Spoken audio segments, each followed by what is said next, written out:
Hello, I'm Eunjae Kim from Eunjae, and welcome back to you on political. So the on Stuart Mill. Let's take a look at his life. Stuart Mill was born on May 20th, 1806, and he was what we call a genius. He learned Greek, read Plato's works when he was 10, and began to learn. In 1823, at the age of 17, Mill was employed by the East India Company, where his father was already working at.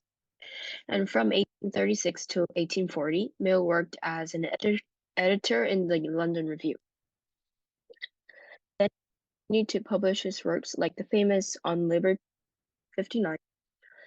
He also served as the member of the Parliament for the Westminster from 1865 to 1868.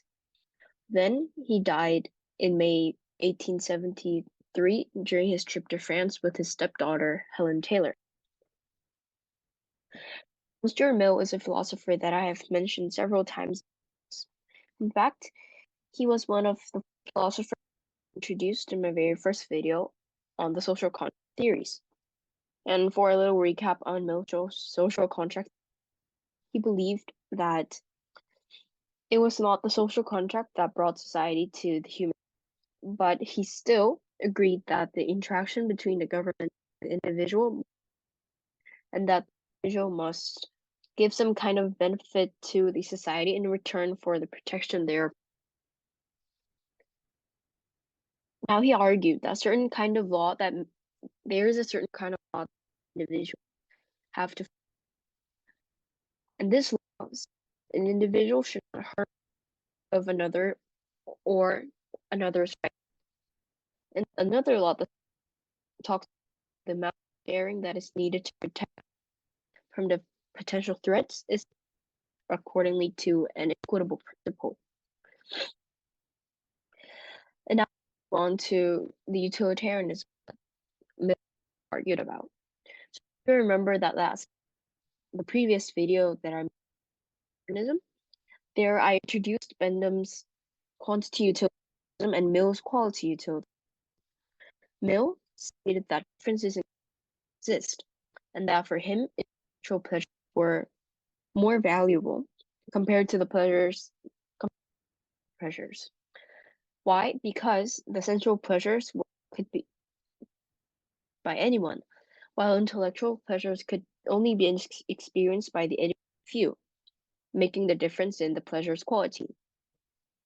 And Mill claimed that only those who have experienced both the intellectual and sensual pleasures would be capable of those pleasures different from the idea of Bentham.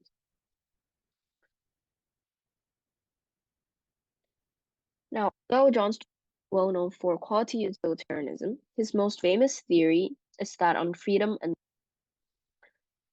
in his liberalism, he wanted to talk about the government interference, about when government should interfere or not. And after all, from the moment the government interferes, one's freedom and rights are restricted.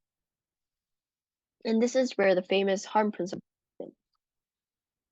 That when one's actions are harming another, then they can punish or interfere. But it says government intervention is lawful only when other individual is hurting oneself, the government about it under the name of the law.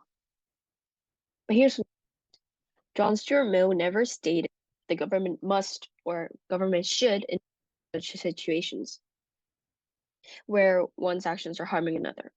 What Mill actually does is he tells us that the government intervention when one's harming another is simply possible and is lawful. And I believe some of you guys have this question. Exactly what does Mill mean by harm? Well, as Mill talks about it, harm is a concept that is different from the concept of for Mill, a harmful action is an action that is injurious or an action that retards another.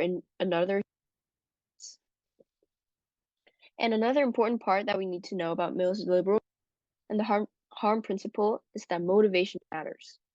That according to the government, be lawful or an unlawful thing. Help your understanding, I'll example. But before provided with an example, that I'm simply analyzing it under Mill's philosophy, not regarding any other political or other aspects that might be behind it. So caffeinated drinks have some serious effects, causes nervousness, dehydration, and many other illnesses. Due to these reasons, highly caffeinated drinks are not recommended for. However, many students drinks to keep them awake during their midterms, their finals, and more. And the government does not ban the underaged from caffeinated drinks. And according to Mill, this would be the appropriate and the lawful intervention government can, because it would be freedom to drink caffeine drinks, as drinking caffeine is not necessarily harm everyone. So if the government would want to ban caffeine drinks, it would have the correlation between other people and the caffeinated drinks must be proven. Mills also gives exceptions in principle. He states that children and adults are the exceptions, as they are not mature enough, and since they need care from others. And there's one more exception that he talks about, the states he calls fourth states of society. Brings us to the next chapter of Mill's philosophy. Mill is ideas of others. Mill, as most people during the existing nations, the barbarian and the civilized nation. And what is the difference between these two? Distinction in the reciprocity and liberalism. The civilized nations have equality and cooperation, while barbarians do not. And Mill even states that barbarians do not have rights as a nation. Mill believed that civilized nations ruling over barbarians could be best under certain conditions.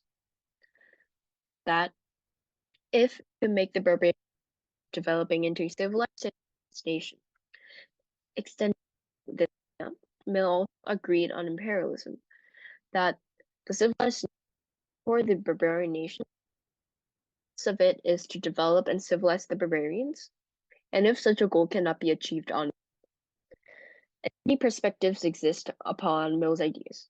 Some believe that Mill just purely wanted to state this idea that the barbarians need help to develop into a civilized nation, and some actually many of us believe that to justify the actions of England and the East India Company's actions during the colonial ages, using the fact that Mill and his father was an employee of the East India Company as a supporting evidence. Today, we talked about the political philosophy of Stuart Mill, the social contract theory, and the quality utilitarianism that I talked about in the previous videos, and about his famous liberalism and the hard principle. And we also looked at Mill's ideas and empires. Thank you for watching.